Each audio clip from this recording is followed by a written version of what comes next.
Hey, what's up guys? Tony here from LearnAutoBodyAndPaint.com. Now, Warren sent in a common question. So my question, I'm shooting in my garage and I'm trying to be as clean as possible. My base coat always comes out fine, but my clear always seems to get dirt and dust in it. How do I fix this problem? Well, Warren, I spray in the garage here as well. A trick that you can use, and I talk about it in VIP, is to hose out your garage with water right before you paint and wet the floors. That'll help keep the dust down.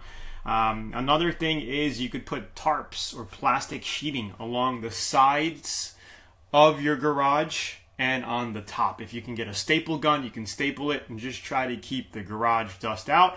Another thing is ventilation. You know, I don't know what type of ventilation you're using, but you'd want to have at least 2 box fans blowing air out, and you'd want to have an intake somewhere with a filter.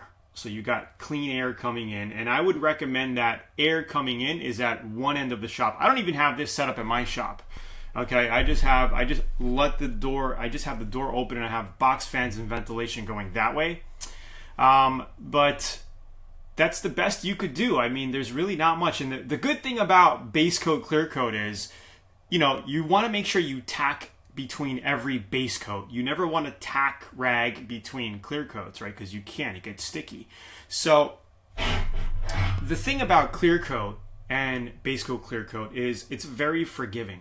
So before spraying your clear coat, make sure you tack down your base coat because you could have some little dust landing in there, okay? So make sure that's clear, wiped off and flat. So if that's clean, then you know your clear coat's going to go on fine.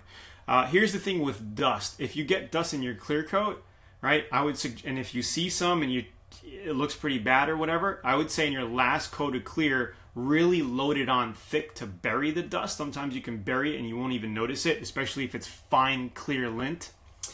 And the thing is you can actually cut and buff that. So if you're a VIP, I'm not sure if you are or not, check out the cutting and buffing series in VIP. I show you exactly how to cut out the dust and buff it to a pro shine. Okay, unfortunately, every garage painter or painter just painting, even in a spray booth, people, you know, you get dust. You know, it's just something that happens that, you know, a piece of dust can come off from your gear.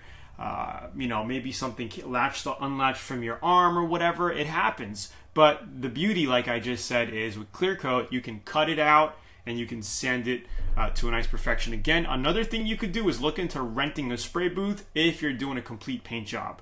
You know, it's something you could do. Just stop by your local auto body shop area and see how much they would charge for a half-a-day rental, and you could actually bring your parts in there and paint it in a booth. That'll help with the dust issue as well. Again, if you do the proper tarping and plastic sheeting and wet your floor down before you paint, that's going to handle 95% of the problem right there. So again, hopefully this helped. It's Tony here from Learn Auto Body and Paint. If you guys are watching this brand new and you want to get a free 85-page auto body booklet, all you got to do is click right over here at the top right of this video, and there's going to be a little drop down where you can click and get a free 85-page auto body booklet. Also in the description below, there's going to be a transcription of this video as well as other links to the blog, links where you can learn more about VIP and all that good stuff. So comment below if you have any more questions. Hopefully this video helped you. Give a quick like, share, subscribe if you're not a subscriber, because I'm trying to get through all of these questions on video to help everybody out here. And give a quick heart, like, whatever you want to call it as well. It's Tony here. Thanks for watching. Talk to you soon.